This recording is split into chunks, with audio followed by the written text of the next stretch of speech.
Alors, 2 Corinthiens chapitre 3, verset 1.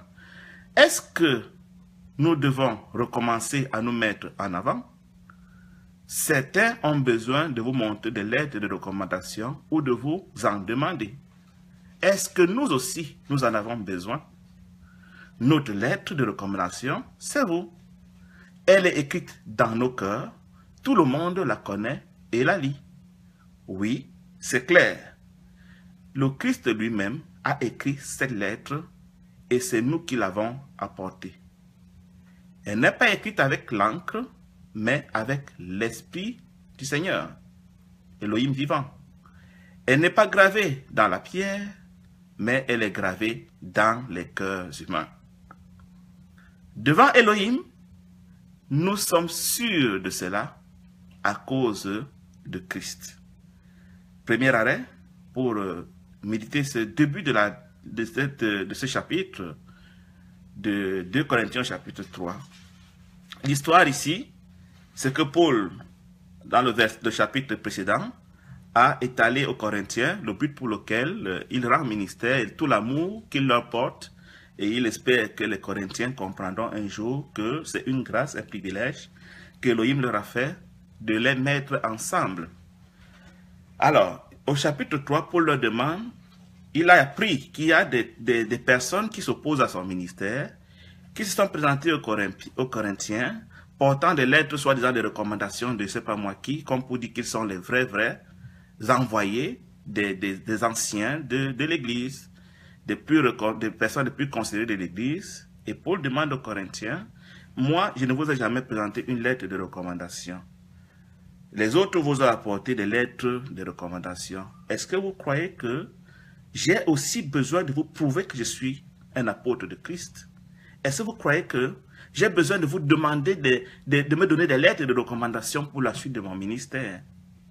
Est-ce que vous croyez que les preuves de mon ministère ne sont pas suffisantes? Si les autres ont besoin de lettres écrites sur le papier, ce n'est pas le cas pour moi. Pour moi, ces gens, c'est des marchands d'illusions, des marchands de la bonne nouvelle qui ont besoin du support matériel des humains pour prouver, je ne sais pas moi quoi, qu'ils sont des envoyés de Christ. Mais ma preuve à moi de ce que je suis un envoyé de Christ, c'est vous. La lettre que je porte, c'est une lettre vivante qui est gravée dans nos cœurs et que tout le monde peut voir. Tout le monde peut la connaître et tout le monde peut la lire. C'est le témoignage de votre transformation à la statue de Christ qui est en cours. C'est le témoignage de votre délivrance de l'emprise de l'impie. C'est une évidence claire. Le fruit du travail que j'ai produit est visible dans vos vies. Le Seigneur s'est servi de moi pour vous affranchir de l'emprise de Satan. Ça me suffit largement pour que vous voyez que je n'ai pas besoin qu'un homme vienne certifier mon ministère, contrairement aux autres qui ont besoin de lettres sur papier. C'est le Seigneur lui-même qui a écrit la lettre de supporteur dans vos cœurs. C'est lui qui vous a donné sa conscience. C'est lui qui a commencé à vous éveiller en esprit. Quelle preuve voulez-vous encore que je vous donne pour vous montrer que je suis autant serviteur, peut-être même serviteurs plus que ceux qui vous apportent des supports papier comme prouvé par le papier qu'ils sont des serviteurs. Vous êtes la preuve de mon apostolat. Donc je n'ai pas besoin de compétir avec eux sur le terrain des documents écrits. Vous êtes de toute évidence la manifestation visible que je suis porteur d'une lettre que Christ lui-même a écrite.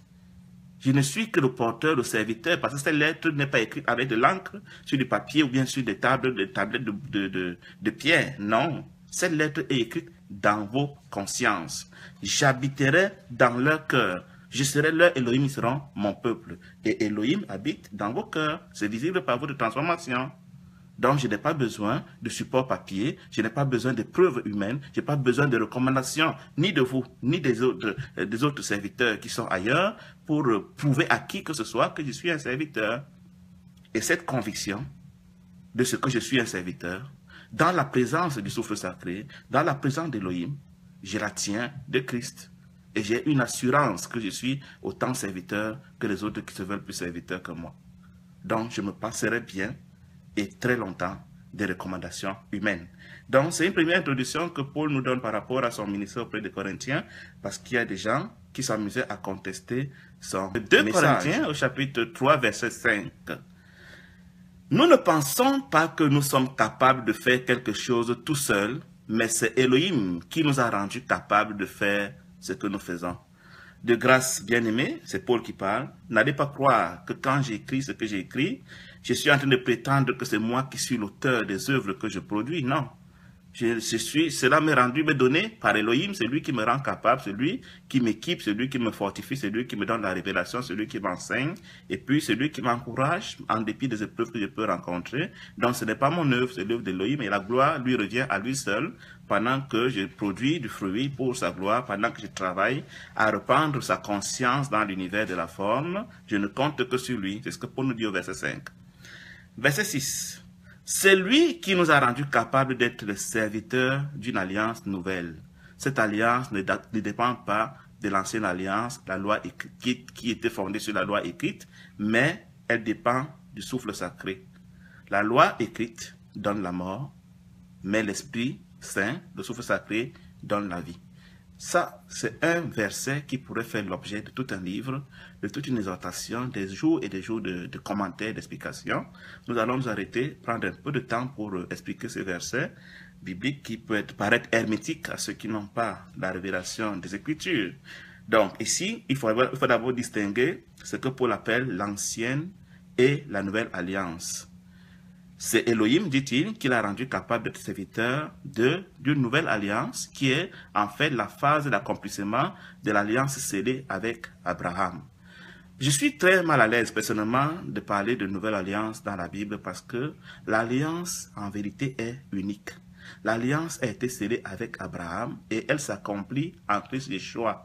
L'alliance a même été promise déjà depuis le jardin d'Éden quand Elohim avait dit à Satan, le fils, le descendant de la femme, Christ, va t'écraser la tête, il va te ramener à ta place. Donc l'alliance a été scellée depuis très longtemps depuis le jardin d'Éden. Elle sera préparée, annoncée dans ce que nous appelons l'ancienne alliance, elle ne sera accomplie que dans la nouvelle alliance. Parce que personnellement, vraiment pour vous le dire, pour moi, il n'y a pas d'ancienne et nouvelle alliance. L'alliance a été la même, scellée avec Abraham, annoncée d'ailleurs depuis le jardin d'Éden, scellée avec Abraham et accomplie en Christ. Donc c'est une appellation un peu abusive à mon humble avis que de parler d'ancienne et de nouvelle alliance. Vous voyez? Mais si nous voulons rester collés au texte biblique, nous allons concevoir qu'il y a supposément une ancienne et une nouvelle alliance. Pendant que nous y sommes, nous allons un peu parler de ce que la Bible appelle, Paul appelle ici, l'ancienne et la nouvelle alliance. Nous devons savoir que la nouvelle alliance est orientée seulement vers la transformation des consciences des hommes, pendant que l'ancienne alliance, soi-disant, c'était une alliance dans laquelle les hommes n'étaient pas capables d'être transformés à la stature d'Elohim. Pourquoi? Nous allons le voir. Dans l'ancienne alliance, ce qu'on appelle l'ancienne alliance, je vais concevoir qu'il y a une ancienne alliance, les hommes étaient conduits par leur mental, étaient conduits par leur subconscient, leur conscience était endormie, ils n'avaient pas la conscience de Christ, dont leur esprit était mort depuis le jardin d'Éden, depuis qu'Adam et Ève avaient eu cette fusion avec l'ego qui a endormi leur conscience et les a amenés à fonctionner par le subconscient. Du coup, tout ce que l'homme recevait, il ramenait ça à la dimension mentale. Et dans la dimension mentale, nous ne pouvons que produire les œuvres à la gloire de Satan. C'est pour ça que les Israélites qui avaient reçu l'ancienne alliance, la loi, autant pour moi, l'avaient emmagasinée dans leur subconscient, dans leur mental, et comprenaient la loi selon Satan. Ils ne pouvaient pas discerner que la loi était porteuse d'une gloire. La gloire, ce sera l'identité d'Elohim. La gloire, ce sera les vertus d'Elohim. La gloire, ce sera la conscience d'Elohim. La gloire, ce sera Christ. Donc la loi en elle-même était porteuse de Christ, était porteuse de l'identité d'Elohim, était porteuse des vertus d'Elohim, était porteuse de la conscience d'Elohim. Mais comme l'esprit, la conscience des hommes était morte, elle ne pouvait pas percevoir la conscience d'Elohim, parce que c'est la conscience qui voit la conscience, et le subconscient voit l'humanité, il voit le mental, il voit le périssable, il voit le temporel. Donc, ils ont reçu la loi de Moïse dans leur subconscient, et ils en ont fait un ensemble de codes de conduite, de comportementaux, avec la conscience morte. Du coup, la loi de Moïse, la comprenant la dimension mentale, n'a fait que des monstres. C'est pour ça qu'ils étaient prêts à lapider leur prochain, alors qu'eux-mêmes étaient des pratiquants de l'adultère. Ils étaient prêts à refuser qu'on guérissent, que leurs frères soient délivrés le jour du Shabbat, parce que c'est un soi-disant jour de Shabbat, au prix de ce qu'il faut respecter le Shabbat. Donc, la lettre devenait plus importante que l'amour, que le secours à son prochain. Donc, ils étaient des robots de l'application mécanique des 10 commandements, ou alors des 613 commandements, peu m'importe. Ils étaient pratiquants de la lettre. En cela, la lettre, au lieu de leur révéler Christ, qu'ils ne pouvaient pas voir parce qu'ils étaient des somnambules, ils étaient endormis, ils avaient la conscience morte, tout ça c'est des synonymes pour moi. Ils ne pouvaient donc pas discerner l'amour dans la lettre. Ils ne pouvaient pas discerner Christ dans la lettre. Ils ne pouvaient pas discerner la conscience d'Élohim dans la lettre. Et du coup, faisant usage de la loi dans la dimension mentale, la loi n'a fait que conforter leur mort. Elle ne leur a même pas donné la mort parce qu'ils étaient déjà morts. Elle est juste venue conforter leur mort, venue leur prouver qu'ils sont des morts. Et en tant que morts, ils sont incapables de discerner la gloire d'Élohim dans la loi. Ils sont incapables de discerner Christ dans la loi. C'est pour ça que ici, c'est écrit que la loi de Moïse, ou alors la lettre, si vous voulez, donne la mort. Elle ne donne pas la mort, elle confirme la mort de celui qui la reçoit étant déjà un mort. Elle révèle à celui qui la reçoit étant un mort, qu'il est un mort, et en cela qu'il est incapable de discerner Christ dans la lettre, dans la loi, qu'il est incapable de voir la conscience d'Élohim dans la loi, il est incapable de devenir la réplique de Christ. C'est la frontière radicale entre l'ancienne alliance et la nouvelle alliance. C'est que dans l'ancienne alliance, les hommes étaient conduits par leur subconscient, par leur mental, par leurs émotions, par la forme matérielle. Et tout ce qu'ils entendaient, ils ne le comprenaient qu'à la dimension forme. Quand Elohim va dire, Yeshua va dire, mangez ma chair, buvez mon sang, il ne voit que le pain, il ne voit que le sang, il ne voit que la matière, ainsi de suite. Et du coup, pour eux, tout était renvoyé à la dimension physique. Quand Christ va dire à Nicodème, tu dois naître, mais Nicodème dit, mais comment un homme, parce que Nicodème, pour lui, il a un corps physique. Comment un corps physique peut naître 2 fois? Mais je suis déjà né de ma mère. Parce que pendant que Christ lui parlait de l'homme à la dimension esprit, Nicodème mental, Nicodème subconscient, Nicodème ensommeillé, ne voit l'homme qu'à la dimension physique parce qu'il ne sait même pas qu'il a une conscience, il ne sait même pas qu'il est la conscience, qu'il doit se reconnaître dans la conscience d'Élohim qui est en face de lui, Christ. Donc, vous voyez, c'est ça qui fait l'ancienne et la nouvelle alliance. Il faudra donc à Elohim éveiller les consciences des hommes dans la nouvelle alliance.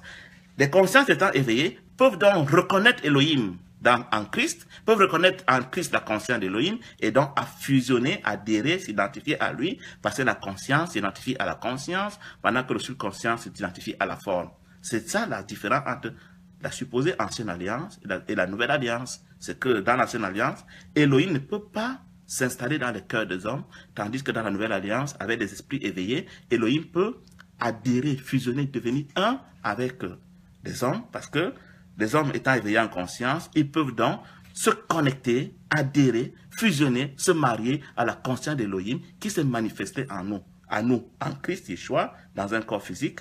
Mais une fois même partie, cette conscience reste disponible, accessible à quiconque s'éveille en conscience pour avoir la vie. C'est le seul moyen pour nous d'être sauvés, que nous identifier à Christ, la conscience d'Elohim, ce que nous identifier à Christ, au souffle sacré, parce que c'est que nous sommes éveillés en conscience.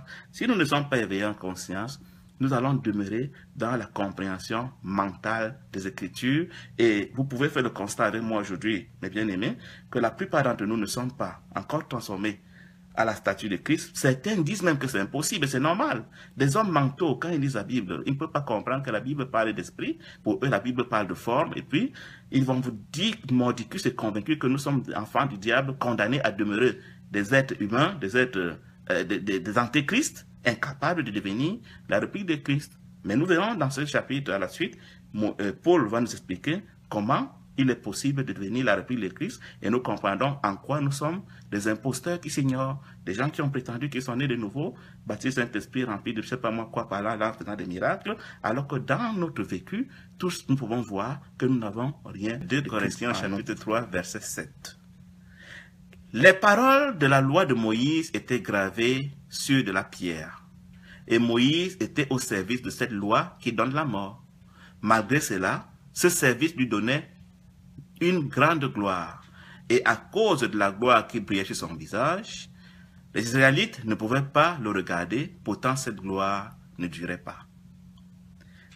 Donc, la loi de Moïse, la loi qu'il avait reçue d'Élohim, gravée sur des tablettes de pierre, était révélatrice de la conscience d'Élohim, était révélatrice de l'identité d'Élohim, était révélatrice de Christ.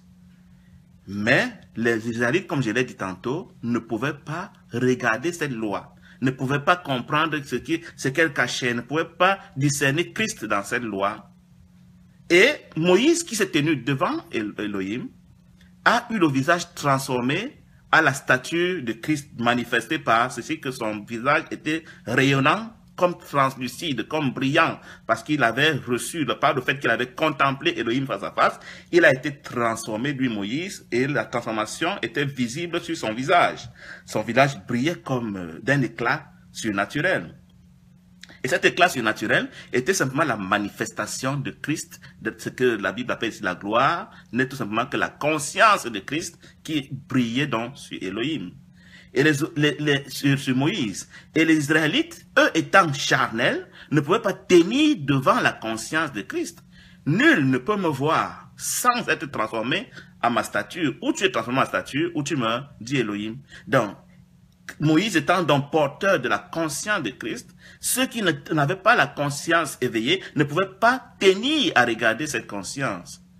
Donc, c'est pour dire que, certes, la loi donnait la mort, je vous ai dit que ça me gêne, elle confirmait l'état de mort de ceux qui ne pouvaient pas tenir dans sa présence. Malgré cela, dit Paul ici, cette loi était déjà porteuse de la gloire, de la stature, de la conscience de Christ. Et à cause donc de Christ qui brillait sur le visage de Moïse, comme je l'ai dit tantôt, les Israélites qui, eux, étaient des ensommeillés, des somnambules, qui étaient morts dans leur conscience, ne pouvaient pas regarder Christ en face, parce que, comme je vous disais au début, seule la conscience éveillée peut tenir en face de la conscience pour fusionner avec elle. Si on n'est pas éveillé en conscience, on ne peut pas tenir dans la présence d'Élohim, on ne peut pas tenir devant la gloire d'Élohim, on ne peut pas tenir là où il y a une assemblée de justes, on ne peut pas tenir devant Christ, on ne peut que baisser les yeux, on peut que se coucher ou alors fuir la présence. C'est pour ça que nous ne sommes pas capables aujourd'hui de demeurer dans le moment présent, la présence d'Élohim, parce que nous n'avons pas la conscience éveillée. Ce n'est qu'une conscience éveillée qui est capable de tenir dans la présence d'Élohim, qui est capable de tenir dans le moment présent, qui est l'éternel présent, la manifestation d'Élohim. Et nous sommes toujours donc en train de fuir dans le temps, dans le passé, dans le futur, parce que nous sommes ensommeillés, nous sommes endormis. C'est une manifestation de notre somnambulisme, le fait pour nous d'être incapables de tenir dans la présence de Christ. Et c'est ce que les Israélites étaient en leur temps, quand ils ont vu Christ au visage de Moïse, brillant comme d'une lueur surnaturelle, et ils ont baissé les yeux, ils ont dit, on n'a pas le droit, on ne peut pas tenir devant une telle gloire, devant une telle pureté, devant une telle sainteté. Et la chose continue aujourd'hui. Verset 8. Mais le service du souffle sacré donne une gloire encore plus grande. Ici, Paul est en train de comparer le visage de Moïse au souffle sacré. Autant le visage de Moïse, à l'époque, avait présenté Christ, la conscience d'Élohim, la gloire d'Élohim, autant le souffle sacré, le consolateur qui nous a été envoyé après le départ de Christ de l'univers de la forme, lui aussi est venu pour nous révéler toute la vérité. Il vous conduira dans toute la vérité. Il va vous révéler qui je suis. Tout ce qu'il va vous dire, il le prendra de moi. Il sera mon représentant. Il sera le visage de Moïse pour votre génération. C'est en le contemplant que vous allez me voir. Et si vous pouvez me voir en lui, alors vous allez voir les effets de la contemplation du visage de Moïse, ou mieux dans la nouvelle alliance du souffle sacré. Dans l'ancienne alliance, on voyait Christ dans le visage de Moïse, on voyait Christ dans la loi, si on avait de conscience éveillée, ce qui n'était donné qu'aux prophètes et à quelques rares personnes qui étaient éveillées. Dans la nouvelle alliance, on va voir Christ sur le visage du souffle sacré, on va voir Christ dans la contemplation des Écritures pour peu qu'on soit éveillé. Verset 9. Le service de la loi qui donne la mort, qui condamne, était déjà plein de gloire. La loi, le fait de servir dans la loi pour ceux qui étaient appelés, donnait déjà d'être porteurs de l'identité de Christ, de la conscience d'Élohim. Ceux qui savent voir pouvaient déjà reconnaître en les serviteurs de la supposée ancienne alliance Christ. Et le service du souffle sacré qui rend juste donne encore plus de gloire. Si donc dans l'ancienne alliance, on pouvait déjà voir Christ sur Moïse, on pouvait déjà voir Christ sur le visage du sacrificateur, on pouvait déjà reconnaître Christ dans la loi écrite, à plus forte raison dans le souffle sacré. Donc si nous tenons en face du souffle sacré, pour le contempler, pour l'admirer, pour le convoiter, pour qu'il nous pénètre, il va de soi que c'est Christ que nous allons recevoir, parce que autant le visage de Moïse reflétait Christ, autant le souffle sacré est là pour refléter Christ, afin que quiconque le contemple, quiconque se laisse pénétrer par lui, devienne le sosie, la réplique de Christ. Verset 10. Ainsi, devant cette gloire extraordinaire qui brillait sur le visage de Moïse, ainsi devant cette gloire extraordinaire, la gloire qui brillait autrefois n'est plus rien.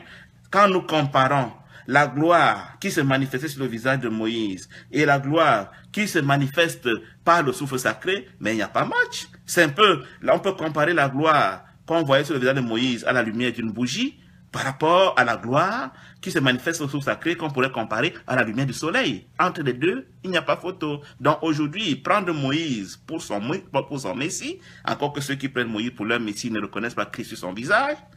Et par rapport au souffle sacré, le ministère donc, de la nouvelle alliance, dans l'ancienne alliance, si on l'a réduit à ceci que c'est Moïse ou la loi qui voulait manifester Christ à la dimension d'une bougie qui veut éclairer l'humanité, contrairement au soleil qui est le souffle sacré, c'est une image, une comparaison, qui veut nous éclairer aujourd'hui, nous donner la lumière qui est le souffle sacré. Mais le choix est vite fait. Le choix est vite fait. Je ne pourrais pas comprendre comment aujourd'hui des hommes s'entêtent à dire il suffit de mettre les 10 commandements en pratique, il suffit de mettre la loi de Moïse en pratique, il suffit d'être un Shabbat Shalom les samedis et machin pour être transformé. C'est de la folie, ce n'est rien comprendre les Écritures. Aujourd'hui, Christ est révélé aux hommes, il brille par le souffle sacré et non plus par les commandements. Encore que dans les commandements, il brillait d'une lumière tellement terne que les Césariens n'ont pas pu la voir. Donc le Seigneur nous interpelle aujourd'hui, mes bien-aimés, à comprendre que si quelqu'un vous amène dans les commandements, dans les rites et les rituels, dans les formes, dans les instructions comportementales, dans les obligations, mais il est en train de vous perdre. Ces choses ne peuvent pas ou difficilement transformer un être humain. Si cette loi, le fait de contempler Christ au travers de la lettre, avait pu transformer les Israélites, mais on n'aurait même plus besoin de l'avènement de Christ. Mais Christ est venu afin que le souffle sacré puisse être le nouveau porteur de sa gloire, le nouveau porteur de son identité, et quiconque va se tenir dans la présence du souffle sacré pour le contempler, pour le désirer, pour le convoiter, pour être pénétré, pour être possédé par lui. Le souffle sacré, c'est un esprit, il veut nous posséder. Il va sans dire que cette personne va devenir la réplique de Christ. Nous sommes bien en train de répondre un peu à la question, un peu tôt, quant à savoir comment être transformé. Le seul moyen, c'est d'être possédé, d'être pénétré, de fusionner, d'adhérer, de se marier, de devenir un avec le souffle sacré qui est le reflet par excellence aujourd'hui de la gloire, de la conscience d'Élohim. Verset 11. Les choses qui ne durent pas, l'ancienne alliance, Périssa, Moïse était un corps physique ne dure pas. Il était porteur de la gloire de l'Élohim, il était porteur de l'identité de Christ, il manifestait la conscience de Christ, mais le corps physique de Moïse n'était pas appelé à durer éternellement. La preuve, après un certain nombre d'années, Moïse est bien décédé. Et du coup, en partant, il part avec la gloire qu'il affichait. Donc, tous les serviteurs de l'ancienne alliance qui étaient les intermédiaires, un tant soit peu, de la conscience d'Élohim dans l'univers de la forme pour notre transformation, si on s'accrochait à eux, quand ils étaient partis, mais on a perdu, c'est là. Mais par contre, les choses qui durent pour toujours, le souffle sacré qui lui est éternel, mais la gloire dont il est porteur est encore nettement mieux. Parce que lui, il est permanent. Aussi longtemps qu'on s'identifie à lui, il ne passera pas comme Moïse et les autres serviteurs. Donc, nous avons le choix à faire entre nous accrocher sur un homme pour rechercher la gloire de Christ sur son visage, dans ses messages, dans son assemblée, dans son adoration.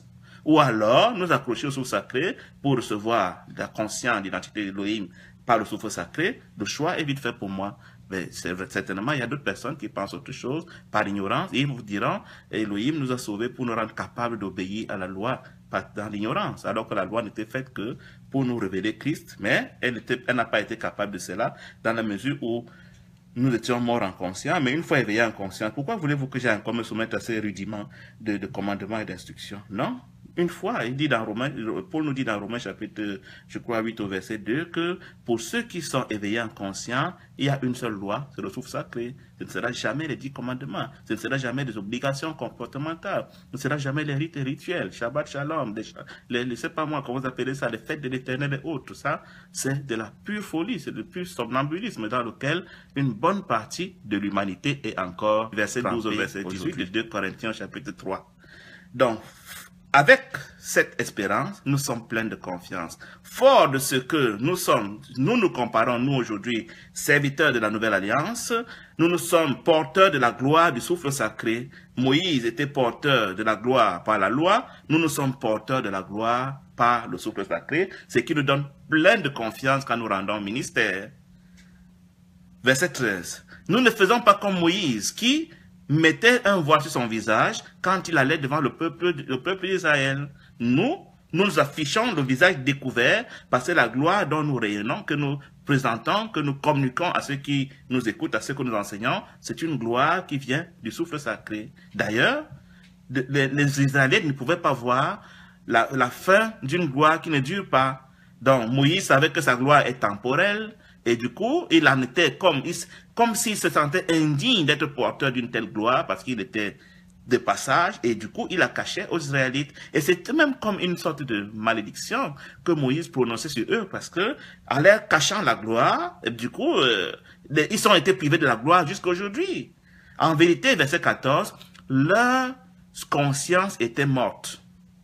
Et jusqu'à aujourd'hui, quand ils lisent les livres de l'Ancienne Alliance, quand ils lisent la Torah, ils la lisent par le subconscient, ils la lisent par le mental, parce que le voile qui couvre leur conscience est encore là. Les Juifs ne comprennent pas les Écritures jusqu'à aujourd'hui. Ceux qui lisent la Torah et qui jouent les connaisseurs sur YouTube, dans les synagogues, et tous ceux qui se disent judaïsants, qui veulent rentrer au judaïsme, ils sont des messianiques et autres, très souvent ne comprennent rien des Écritures. Parce que le voile du visage de Moïse perdure encore aujourd'hui, ce voile qui représente le voile qui est tombé sur leur conscience, par la faute de l'ego, fait qu'ils vont toujours comprendre les Écritures à la dimension lettre, à la dimension humaine, à la dimension diabolique. Le voile ne peut être levé que pour celui qui a adhéré à Christ. Parce que quand on a adhéré à Christ, notre conscience éveille et c'est la conscience qui peut tenir en face de la conscience d'Élohim pour pouvoir adhérer à lui. Donc, quiconque n'est pas éveillé en conscience, quiconque n'a pas adhéré à Christ, quiconque n'est pas un avec Christ, quiconque n'a pas été pénétré par Christ, ne peut pas tenir en présence de la gloire d'Élohim qui est visible sur le visage de ses serviteurs, rendant ministère par le souffle sacré. Moïse, dans l'Ancienne Alliance, rendait ministère par la loi. Et sachant qu'il était temporaire, qu'il était de passage, il ne parvenait pas à la présenter au peuple, il la cachait. Nous, aujourd'hui, nous sommes porteurs de souffle sacré et nous sommes donc des médiateurs, des ambassadeurs de Christ pour reprendre sa conscience dans l'univers de la forme et nous assumons cette position, nous ne nous en cachons pas. Notre visage est découvert. Verset 15. En effet, jusqu'à aujourd'hui, chaque fois que les Juifs de naissance lisent les livres de Moïse, mais leur conscience étant encore endormie, ils ne comprennent que dalle. Ils ne comprennent rien aux Écritures. C'est un Juif qui est en train de nous parler. Jusqu'à aujourd'hui, n'allez pas écouter leurs discours apparemment impressionnants sur YouTube et c'est pas moi quoi. C'est des histoires ce qu'ils vous racontent les Juifs. Ils ne comprennent rien des Écritures parce qu'ils n'ont pas la conscience éveillée pour discerner Christ dans les Écritures. Christ leur dira quelque part, vous sondez la lettre, croyant y trouver ma gloire. Mais c'est moi que vous cherchez dans les Écritures. Et une fois qu'il est parti, il dit, je m'en vais, mais je vais vous envoyer un autre consolateur, un autre enseignant, un autre Moïse dans le souffle sacré, par lequel vous allez continuer à me contempler. Le souffle sacré, la nouvelle alliance. Verset 16. Mais chaque fois que les gens se tournent, chaque fois que les gens s'identifient, fusionnent, deviennent un, se marient avec Christ, adhèrent à Christ, mais le voile tombe, leur conscience s'éveille. Et alors ils peuvent regarder la conscience d'Élohim sur les serviteurs d'Élohim qui rendent ministère par la puissance du souffle sacré et non plus par la puissance des 10 commandements, des 613 commandements au tout cours de la loi de Moïse. Le Seigneur ici, verset 17, c'est le souffle sacré. Et là, quand le souffle sacré est présent, la liberté est là. Une fois qu'on est en face du souffle sacré, c'est un signe qu'on est délivré de l'emprise de Satan. On est affranchi de la servitude de la personnalité. On est plus soumis à l'oppression des démons qui nous imposent de sortir de la présence d'Élohim parce qu'on est dans le souffle sacré. Verset 18. Notre visage à nous est sans voile. Nous, les serviteurs de la nouvelle alliance. Et la conscience d'Élohim, la statue de Christ, Christ peut être vu sur nos visages. Nous reflétons Christ. Comme dans un miroir, nous sommes les reflets de la conscience d'Élohim dans l'univers de la forme aujourd'hui. Nous sommes les ambassadeurs, les porteurs, les personnes chargées de répandre sa conscience dans l'univers parce qu'il a prévu que tôt ou tard, que nous le voulions ou pas, sa conscience va remplir l'univers de la forme comme l'eau remplit le fond de la mer. Et c'est nous qu'il a choisi pour être porteurs de cette conscience à répandre au bénéfice de ceux qui adhèrent à lui par l'annonce de la bonne nouvelle que nous proclamons. Alors, le Seigneur, qui est le sceau sacré, nous transforme progressivement. À mesure donc que nous contemplons le Seigneur par le sceau sacré, à mesure que nous regardons, nous désirons, nous voulons être pénétrés, nous voulons être possédés, nous voulons devenir un avec le sceau sacré, forcément nous sommes transformés à la stature d'Élohim, forcément nous devenons la réplique de Christ, forcément il nous donne le pouvoir de devenir les enfants d'Élohim à ceux qui ont adhéré à lui, à ceux qui ont espéré être transformés par lui, à ceux qui ont accepté d'être affranchis de leur personnalité, à ceux qui ont consenti à divorcer de tous leurs conjoints égoïstes pour se tourner seulement vers Christ. Il a donné le pouvoir de devenir des enfants d'Élohim. C'est alors qu'il nous rend semblables à lui avec toujours plus de gloire, manifestant toujours de plus en plus la stature de Christ. Nous comprenons ici, bien-aimés, pour conclure ce 2 Corinthiens chapitre 3, que pour être transformé à la stature d'Élohim en Christ, un seul secret, c'est désirer être pénétré, possédé, habité par lui, c'est remplir notre pensée à longueur de journée de cette pensée-là, c'est alors que nous serons transformés. Mais la réalité, c'est quoi? C'est que sur 24 heures, nous avons la pensée du Seigneur pendant 30 minutes le matin et 30 minutes le soir, le temps d'aller au lit. Certains me diront qu'ils le font 2 heures de temps. Mais ce que Elohim veut de nous, c'est que nous prions sans cesse. Prier sans cesse veut dire que comme quelqu'un qui a passé des jours dans le désert sans boire de l'eau, désire boire de l'eau, que nous ayons cette soif de lui qui remplisse notre cœur, quel que soit ce que nous sommes en train de faire à tout instant de la journée, que notre cœur soit en prière, que notre cœur soit en train de désirer, être pénétré, possédé, habité, devenir un avec Christ. C'est alors que, si nous sommes vraiment convaincus de cela, nous serons forcément transformés, nous allons devenir la réplique d'Élohim en ce qu'il s'est manifesté par Christ. Donc, si nous ne le sommes pas, c'est tout simplement le constat évident que nous avons une compréhension mentale des Écritures, intellectuelle, religieuse, mais à longueur de journée, nous sommes préoccupés à la chasse à autre chose. C'est autre chose, je l'appelle en un mot, la forme, et c'est cette forme qui nous maintient donc loin de la lumière du monde qui est Christ manifesté aujourd'hui par la bonne nouvelle. Donc, si nous adhérons à la bonne nouvelle, si nous sommes pénétrés par la conscience dont elle est porteuse, forcément, nous serons transformés à la stature de Christ. Fin de cette méditation de 2 Corinthiens chapitre 3.